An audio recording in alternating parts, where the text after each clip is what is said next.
আমি আমার বন্ধুদের সঙ্গে কবি সরকার করেছি তার সামনে আজকের আয়োজন জাতির সন্তান দীর্ঘ বক্তৃতা যারা ব্যক্তিগত বক্তব্য রেখেছেন আপনাদের প্রিয় মানুষ আমার অনেকটাই বিস্তার করা আছেন সঙ্গে তাকে কথা বলে আমি আমার বক্তব্য শেষ করব। জিয়া রহমান বাগবাড়ি বগুড়া জেলার বাগবাড়ি উপজেলার গাবতলী উপজেলার বাগবাড়ি গ্রামে জন্মগ্রহণ করেছিলেন। আমাদের তার জীবনে নিয়ে তিন চারটি ভাগিনী উদ্যোগে আলোচনা করি। ছাত্র জীবনের মেধাবী ছাত্র ছিলেন। পরবর্তী সময় বিশ্ববিদ্যালয়ে তৎকালীন পাকিস্তান সেনাবাহিনীতে যোগদান করেছিলেন। সেনাবাহিনীতে চাকরকালীন সময় তার কৌশলী চৌকস ভূমিকা, সাহসী ভূমিকা ইতিহাসের কথা সম্মান করে দেখা হয়েছে। বিশেষ করে 1965 সালের পাকিস্তানের পাকিস্তানের পক্ষে তার ভূমিকা, যে ভূমিকার কারণে তৎকালীন পাকিস্তান সরকার তাকে ক্ষমতা নিষিদ্ধ করেছিল এবং রাষ্ট্রীয় পুরস্কারে তাকে ভূমিকা করেছে। আমাদের জাতির মানুষ দীর্ঘ 200 বছর ব্রিটিশ উপনিবেশের বিরুদ্ধে মুক্তির সংকল্প রেখেছে, সংগ্রাম করেছে। আমাদের জাতির মানুষ 25 বছর পাক সরকারের বঞ্চনা থেকে মুক্তির স্বপ্ন রেখেছে, সংগ্রাম করেছে। যে মুক্তির স্বপ্ন এবং সংগ্রামের অবসান ঘটিয়েছে একটি ঘোষণা 1971 সালের 25 মার্চ কারাগার থেকে পাক হামলা বাহিনীর উপরে জাতির মুক্তিকামী মানুষের উপর বর্বরচিত হামলা চালায়, নির্বিচারে হত্যা, গুম, খুন, গণধর্ষণ শুরু করে। সেই সময় জাতির কাঙ্ক্ষিত নেতা ছিলেন শেখ মুজিবুর রহমান সাহেব। সেই সময় জিয়া রহমান কোনো রাজনৈতিক নেতা ছিলেন না, কিন্তু দুর্ভাগ্যজনক হল ইতিহাসের সত্য হচ্ছে যে শেখ মুজিবুর রহমান সাহেব জাতিকে সঠিক পথ দেখাতে ব্যর্থ হয়েছিলেন। শেখ মুজিবুর রহমান এই জাতিকে মুক্তির সঠিক পথ, স্বাধীনতার পথ না দেখে তৎকালীন পাক সরকারের সাথে জ্ঞানী ব্যস্ত ছিলেন। ঠিক সেই মুহূর্তে যে মানুষটি রাজনৈতিক নেতা না হয়ে জাতির মুক্তি অনিবার্য প্রয়োজনে সঠিক সিদ্ধান্ত নিতে সক্ষম হয়েছিলেন, যদি বুঝতে সক্ষম হয়েছিলেন যে জাতির মুক্তির জন্য স্বাধীনতা যুক্ত কোনো বিকল্প নাই, তার নাম জিয়া রহমান। তিনি পাকিস্তান সরকারের অধীনে সেনাবাহিনীতে কর্মরত থাকা অবস্থায় সর্বপ্রথম পাকিস্তান সরকারকে বিদ্রোহ ঘোষণা করেন। চট্টগ্রামের কালুঘাট কেন্দ্র থেকে মহান স্বাধীনতার ঘোষণা দেন। তিনি জানতেন যদি বাংলাদেশ স্বাধীন না হতো পাকিস্তান সরকারের সেনাবাহিনীর আইন অনুযায়ী কোন মাসালে তাকে ফাঁসির কাছে ঝোলানো হবে। জানার পরেও জীবনের ঝুঁকিতে তিনি স্বাধীনতার ঘোষণা দিয়েছিলেন, যে ঘোষণা বলে এই জাতির মুক্তিকামী মানুষগুলো মুক্তির পথ খুঁজে পেয়েছিল। দল, মত, বর্ণ, ধর্ম নির্বিশেষে সকল মানুষ স্বাধীনতার জন্য ঝাঁপিয়ে পড়েছিল। শেখ মুজিবুর রহমান সাহেব সেখানে একজন রাজনৈতিক নেতা ব্যর্থ হয়েছেন। জিয়া রহমান রাজনৈতিক নেতা না হয়ে সেই ঐতিহাসিক রাজনৈতিক সঠিক সিদ্ধান্ত নিতে সফল হয়েছে। স্বাধীনতার যুদ্ধ দীর্ঘ 9 মাস সংগ্রাম হয়েছে, আপনারা জানেন সশস্ত্র সংগ্রাম হয়েছে। যেই সংগ্রামে 30 লক্ষ মানুষ জীবন দিয়েছে, যেই সংগ্রামে 2 লক্ষ মানুষের ইজ্জত দিয়েছে। শেখ মুজিবুর রহমান সাহেব পাকিস্তানের কারাগারে বন্দী ছিলেন। তৎকালীন আওয়ামী লীগের পথে দুর্দশা অনেক রাজনৈতিক নেতা, মুক্তিযুদ্ধ সংগঠনের নামে ভারতকে নিজেদের জীবন রক্ষা করেছেন কৌশল এই জাতিকে ফাঁকি দিয়ে। যে মানুষটি শুধু স্বাধীনতার ঘোষণায় নিয়ে কাম নাই, নিজে সশস্ত্র যুদ্ধ করেছেন, নেতৃত্ব দিয়েছেন।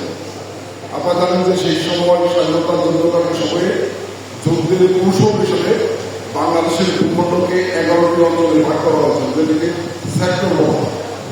সেই 11টি সেক্টরে 11 জন সেক্টর কমান্ডার দায়িত্ব পালন করেছেন যুদ্ধ পরিচালনার জন্য। জিয়া রহমান একমাত্র যোদ্ধা, তিনি একটি সেক্টরের সেক্টর কমান্ডারের দায়িত্ব পালন করার পাশাপাশি আরেকটি সেক্টরের অতিরিক্ত কমান্ডার হিসেবে দায়িত্ব পালন করেন। তিনি নিজের সক্রিয় যুদ্ধ করেছেন, সশস্ত্র যুদ্ধ করেছেন, নেতৃত্ব দিয়েছেন। এবং এর বাইরেও জিয়া রহমানের আত্মাক্ষরের নামে জেল ফোর্স নামে একটি বাহিনী গড়ে উঠেছিল, যে বাহিনী স্বাধীনতা যুদ্ধে অনন্য অবদান রেখেছে। 30 লক্ষ মানুষের জীবন দিয়েছে এবং বাংলাদেশ ইজ্জত দিয়েছে, স্বাধীন বাংলাদেশ আমরা পেয়েছি। কিন্তু ইতিহাসে একটি দুর্ভাগ্যজনক সত্য হচ্ছে যে সেই স্বাধীনতার যুদ্ধে এই দেশের মুক্তিকামী আপামর জনগণ দল, মত, বর্ণ, ধর্ম নির্বিশেষে স্বাধীনতার যুদ্ধের পক্ষে অবস্থান নিয়েছে। একটি মাত্র রাজনৈতিক শক্তি, অপশক্তি যারা এই স্বাধীনতার বিরোধিতা করেছে, তারা পাক সরকারের সাথে আঘাত করে পাক সরকারের দালালি করেছে। তারা মুক্তিযোদ্ধাদেরকে ধরে নিয়ে পাক বাহিনী দিয়ে হত্যা করেছে। তারা আমাদের মা বন্ধুকে ধরে নিয়ে পাক বাহিনীর ধর্ষণ হয়েছে, সেই অপশক্তির নাম বাংলাদেশ জামায়াত ইসলামী। তারপরেও আমরা জিয়া রহমানের বিরুদ্ধে ৩০ লক্ষ মানুষের জীবনের বিরুদ্ধে স্বাধীন বাংলাদেশ পেয়েছি। আমাদের স্বাধীনতা পরবর্তী ইতিহাস দেখি, জিয়া রহমান ক্ষমতা লোপ করে নেয়। এই স্বাধীন বাংলাদেশের মানুষকে পাওয়া গিয়ে তিনি আবার সেনাবাহিনীকে ফিরে গিয়েছেন। এই স্বাধীন বাংলাদেশের রাষ্ট্রীয় পদে অনুষ্ঠিত হল শেখ মুজিবুর রহমান সাহেব। আপনারা জানেন যে এই বাংলাদেশের স্বাধীনতা পরবর্তী সময় যতগুলো সরকার ক্ষমতা এসেছে, সবচেয়ে ব্যর্থ কলঙ্কময় সরকার ছিল শেখ মুজিবুর সরকার। যে সরকারের সময় বাংলাদেশে দুর্ভিক্ষ দেখা গেছে, হাজার হাজার মানুষ না খেয়ে মারা গেছে। যে বাংলাদেশে সেই সময় আইন শৃঙ্খলা বলতে কিছু ছিল না, আইন শৃঙ্খলা সম্পূর্ণভাবে ভেঙে পড়েছে। এবং আরেকটি ইতিহাসের কালো অধ্যায় হচ্ছে যে সেই সময় নিয়মিত আইন শৃঙ্খলা রক্ষাকারী বাহিনীর বাইরেও শেখ মুজিবুর সরকারের সময় আরেকটি অতিরিক্ত বাহিনী গড়ে তোলা হয়েছে, যারা সরকারের অন্যায় কর্মকর্মের প্রতিবাদ করত। সেই বাহিনী রাতের বেলা তাদেরকে ধরে নিয়ে মাথা কেটে রাস্তাঘাটে ফেলে রাখে, জীবন্ত মানুষকে কুকুর দিয়ে খাওয়া। সেই বাহিনীর নাম কি জানেন? রক্ষী বাহিনী। জামালপুরে তারিখের জ্বলন্ত দৃষ্টান্ত রয়েছে। তৎকালীন জাসদ ছাত্রলীগের নেতা জিএম জাহাঙ্গীর আলম পেট্রোলকে ধরে নিয়ে জবাই করে কয়েক ফেলে রাখা হয়েছে। আইন শৃঙ্খলা বলতে কিছু ছিল না। এবং সর্বোপরি যে স্বাধীনতার জন্য ৩০ লক্ষ মানুষ জীবন দিয়েছে, ২ লক্ষ মানুষ নির্দেশ দিয়েছে, যে স্বাধীনতার মূলমন্ত্র গণতন্ত্র, শেখ মুজিবুর রহমান সাহেব সেই গণতন্ত্রকে হত্যা করে সমস্ত রাজনৈতিক দলকে নিষিদ্ধ করে, সমস্ত সংবাদপত্রকে নিষিদ্ধ করে একদলীয় শাসন বাদশাহ তৈরি করেছে। শেখ মুজিবুর ইতিহাসের কাছে একটি ব্যর্থ সরকারে পরিণত হয়েছে। সময় প্রেক্ষাপটে শেখ মুজিবুর রহমানের মৃত্যুর পরে ক্ষমতার মস্তক দিয়ে নতুন করে ষড়যন্ত্র শুরু হয়। দেশীয় এবং উপমহাদেশীয় ষড়যন্ত্রের অংশ হিসেবে ক্ষমতার দখলের প্রতিযোগিতা চলে। বিশেষ করে তৎকালীন সেনাবাহিনীর একটি বিশৃঙ্খল অবস্থা তৈরি হয়, একের পর এক কুসংগঠিত হয়, সেনাবাহিনীর সম্পূর্ণরূপে ভেঙে পড়ে। এমনি একটি অবস্থায় এই ইতিহাসের খাতায় একটি আরেকটি স্মরণীয় অধ্যায়, যে বাংলাদেশের সাধারণ সিপাহী এবং সাধারণ জনতা ঐক্যবদ্ধভাবে বিপ্লব ঘটিয়ে জিয়া রহমানকে বন্দি দশা থেকে মুক্ত করে বাংলাদেশের রাষ্ট্রের পদে। একটি বিষয় আপনাদের স্বচ্ছ ধারণা থাকা দরকার। অনেকেই বলে যে জিয়া রহমান সামরিক আইন দিয়ে ক্ষমতায় এসেছেন। জিয়া রহমান সামরিক আইন জারি করে ক্ষমতায় আসেন নাই। সামরিক আইন জারি করা থাকা অবস্থায় জিয়া রহমানকে ক্ষমতায় বসানো হয়েছে। বরং জিয়া রহমান ক্ষমতায় বসে সেই একদলীয় শাসন বাকশাল বিলুপ্ত করে বহুদলীয় গণতন্ত্র করেছিলেন, সামরিক আইন প্রত্যাহার করে নিয়েছিলেন, গণতন্ত্রকে সুপ্রতিষ্ঠিত করেছিলেন।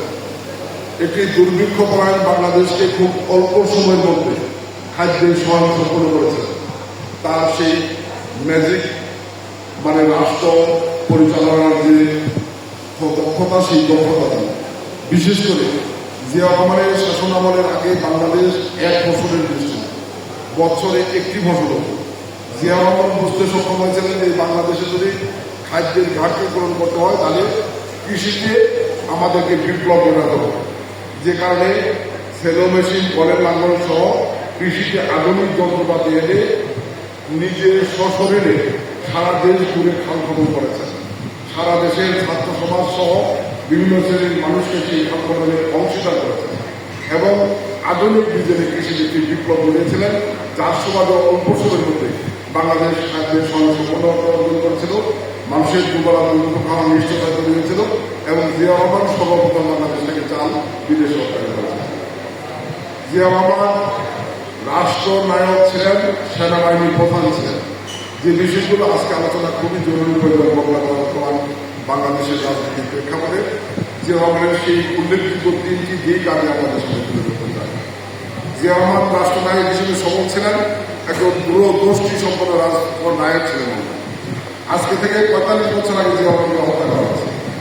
জিয়া রহমান 45 বছর আগে যে পদক্ষেপগুলো গ্রহণ করেছিলেন বাংলাদেশের অর্থনৈতিক উন্নয়নের, আজকে সেইগুলোর উপর ভিত্তি করে বাংলাদেশের অর্থনীতি দাঁড়িয়ে আছে।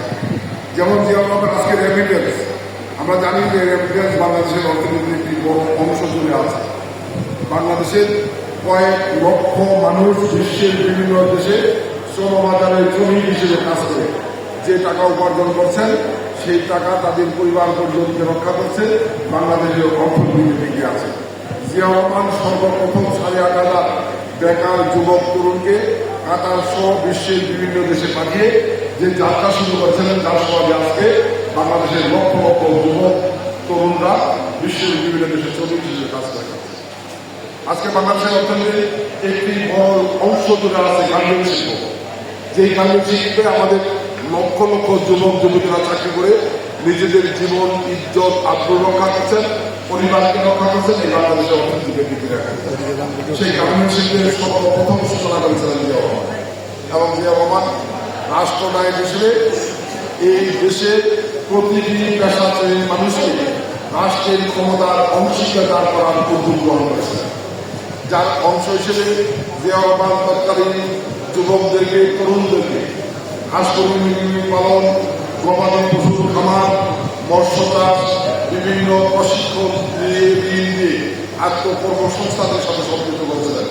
আজকে বাংলাদেশে কয়েক লক্ষ বেকার যুবক তরুণ যারা মাছের খামার, গবাদি পশুর খামার, হাঁস মুরগির খামার করে নিজেদের জীবন জীবিকা নির্বাহ করছেন এবং অর্থনীতির একটি বড় অংশের যোগান দিচ্ছেন। জিয়া রহমান শিক্ষা ব্যবস্থাকে গুরুত্ব দিয়ে শিক্ষা ব্যবস্থার উন্নয়নে কার্যকরী ভূমিকা পালন করেছেন। একই সাথে গণশিক্ষা এবং বয়স্ক শিক্ষা প্রথা চালু করেছেন এই দেশের প্রতিটি মানুষকে শিক্ষার জ্ঞান আলো ছড়িয়ে দেওয়ার জন্য। জিয়া রহমানের সেই সমস্ত চিন্তা চেতনা পরিকল্পনার উপরে আজকে বাংলাদেশ দাঁড়িয়ে আছে। আজকে যখন আমরা জিয়া রহমানের 45তম স্বাধীন বার্ষিকী পালন করছি, আমরা আল্লাহর কাছে শুকরিয়া করি, বাংলাদেশের মানুষের কাছে কৃতজ্ঞ যে সদ্য অনুষ্ঠিত জাতীয় নির্বাচনে বাংলাদেশের মানুষ বিএনপিকে সংখ্যাগরিষ্ঠ আসনে নির্বাচিত করে রাষ্ট্রীয় সরকার গঠন করার সুযোগ করে দিয়েছেন। আজকে বিএনপির নেতৃত্বে সরকার গঠিত হয়েছে। আমাদের প্রিয় নেতা জিয়া রহমানের যুব সন্তান তারেক রহমান আজকে প্রধানমন্ত্রীর দায়িত্বভার গ্রহণ করেছেন। মাত্র 3.5 মাস চলছে সরকারের বয়স। এই 3.5 মাসের মধ্যেই আপনারা দেখেছেন যে তারেক রহমান এই 3.5 মাসে নতুন নতুন পরিকল্পনা তৈরি করে এই বাংলাদেশকে একটা উন্নত, সমৃদ্ধ, জনকল্যাণের মর্যাদাশীল রাষ্ট্রে পরিণত করার জন্য দিন রাত পরিশ্রম করছেন এবং বাংলাদেশের প্রতিটি পেশা শ্রেণীর মানুষকে রাষ্ট্রের সরকারের অংশীদার করার উদ্যোগ গ্রহণ করেছেন। যার অংশ হিসেবে আজকে মহিলাদেরকে ফ্যামিলি কার্ড দেওয়া হচ্ছে বাংলাদেশের প্রতিটি মহিলাকে সরকারের অংশীদার করার জন্য। কৃষকদেরকে কৃষি কার্ড দেওয়া হচ্ছে বাংলাদেশের প্রতিটি কৃষককে সরকারের অংশীদার করার জন্য। এরকম প্রতিটি পেশা শ্রেণীর মানুষকে নিয়ে তারেক রহমান নতুন পরিকল্পনা তৈরি করে দেশকে সাইকেল আমরা এগিয়ে নিয়ে যাওয়ার সংগ্রাম করছেন। আমরা দেখছি তারেক রহমান নেতৃত্বে যখন বাংলাদেশকে এগিয়ে নিয়ে যাওয়ার সংগ্রাম আমরা করছি, সেই সময় আজকে আবার সেই স্বাধীনতা বিরোধী শক্তি নতুন করে ষড়যন্ত্র শুরু করেছে। আজকে বিএনপি দিয়ে তারা নানা রকম মিথ্যে অপপ্রচার চালাচ্ছে, এই জাতির মানুষকে বিভ্রান্ত করার চেষ্টা করছে। দুর্ভাগ্য আমাদের, আমরা অস্বীকার করি না, স্বৈরাচার শেখ হাসিনার পতনের আন্দোলন বিএনপি ধারাবাহিকভাবে 17 বছর করেছে। কিন্তু এই আন্দোলনের চূড়ান্ত পর্যায়ে এই বাংলাদেশের ছাত্রদের যে অবদান, ছাত্রদের জীবনদান, ত্যাগ, এটা অস্বীকার করার কোনো সুযোগ নাই। বিএনপি এটা অস্বীকার করে না। বিএনপি নেতা তারেক রহমান প্রতিটি অনুষ্ঠানে তার বক্তব্য বলেন যে তাদের প্রতি শ্রদ্ধা জানিয়ে জুলাই আগস্টের যে সমস্ত জায়গাগুলোতে বিএনপি একমত পোষণ করে স্বাক্ষর করেছে সেগুলোর প্রতিটি অক্ষর অক্ষরে বাস্তবায়ন করা হবে এবং বিএনপি সেগুলি ইতিমধ্যেই বাস্তবায়নের উদ্যোগ গ্রহণ করেছে। কিন্তু আমরা দেখেছি সেই ছাত্র আন্দোলনে যারা নেতৃত্ব দিয়েছেন, সেই নেতৃত্ব দানকারী কতিপয় নেতা পরবর্তী সময় নিজেদের সুবিধার্থে একটি রাজনৈতিক দল গঠন করেছেন এনসিপি। আমরা তাদেরকে স্বাগত জানিয়েছি। আমরা মনে করি যে এনসিপি যদি সঠিক পথে রাজনীতি পরিচালিত করে এই বাংলাদেশের গণতন্ত্র আরও সুপ্রতিষ্ঠিত হবে, বাংলাদেশ সঠিক পথে চলার ক্ষেত্রে একটি সহায়ক শক্তি তৈরি হবে। কিন্তু আমরা দুর্ভাগ্যজনকভাবে লক্ষ্য করছি, যেটি আমাদের সবচেয়ে বড় দুর্ভাগ্য, যে আজ শত শত ছাত্র জীবন দিয়ে স্বৈরাচারের পতন ঘটিয়েছে। সেই ছাত্র আন্দোলনের যারা প্রতিনিধিত্ব করেছেন সেই নেতারা আজকে স্বাধীনতা বিরোধী শক্তির সাথে হাত মিলিয়েছেন। এটা আমাদের জাতির জন্য একটি অশনীয় সংকেত। যারা জীবন দিয়ে স্বৈরাচারের পতন নিশ্চিত করেছে, গণতন্ত্রকে সুপ্রতিষ্ঠা করার স্বপ্ন নিয়ে। গণতন্ত্র স্বাধীনতার একটি মূল মন্ত্র। কাজেই স্বাধীনতা বিরোধী শক্তির সাথে আঘাত করে গণতন্ত্র কখনোই সুপ্রতিষ্ঠিত করা যাবে না। বরং দুর্ভাগ্য আমাদের যে আজকে তারা সেই স্বাধীনতা বিরোধী শক্তির সাথে ঐক্যবদ্ধভাবে গণতন্ত্রের বিরুদ্ধে ষড়যন্ত্র করছেন, সরকারের বিরুদ্ধে নানা রকম অপপ্রচার চালিয়ে দেশে আবার একটি অস্থিতিশীলতা তৈরি করার চেষ্টা করছে। সেই ক্ষেত্রে বাংলাদেশ জাতীয় ছাত্রদের নেতাকর্মীদেরকে শপথ দিতে হবে যে সংগ্রামের বিনিময়ে স্বৈরাচারের পতন ঘটিয়ে আজকে গণতন্ত্রের মাধ্যমে আমরা যাত্রা শুরু করেছি, সেই পথে কোনো ষড়যন্ত্র আমরা বাস্তবায়ন হতে দেব না। যে কোনো পরিস্থিতি মোকাবেলা করে জাতীয় ছাত্র দলের নেতৃত্বে সারা বাংলাদেশের সাধারণ ছাত্রদেরকে ঐক্যবদ্ধ করে সেই স্বাধীনতা বিরোধী শক্তির ষড়যন্ত্রকে মোকাবেলা করে আগামী দিনে বাংলাদেশকে আমাদের প্রিয় নেতা তারেক রহমানের নেতৃত্বে এগিয়ে নিয়ে যেতে হবে। আজকে জিয়া রহমানের স্বাধীনতা শিবিরে আমি সেই শপথ দেওয়ার প্রদান আহ্বান জানাচ্ছি। আমি বক্তব্য শেষ করার আগে জিয়া রহমানের রাষ্ট্রনায়ক হিসেবে, রাজনৈতিক নেতা হিসেবে, গণতন্ত্রের নেতা হিসেবে, স্বাধীনতা যোদ্ধা হিসেবে, সেনাবাহিনীর কর্মকর্তা হিসেবে, সাধারণ ছাত্র হিসেবে তার যে সফলতার উল্লেখযোগ্য দিকগুলি ছিল তার মধ্যে অন্যতম পেশাগত জীবনে, রাষ্ট্রীয় জীবনে সকল ক্ষেত্রে উনি অমানসিক পরিশ্রম করেছেন।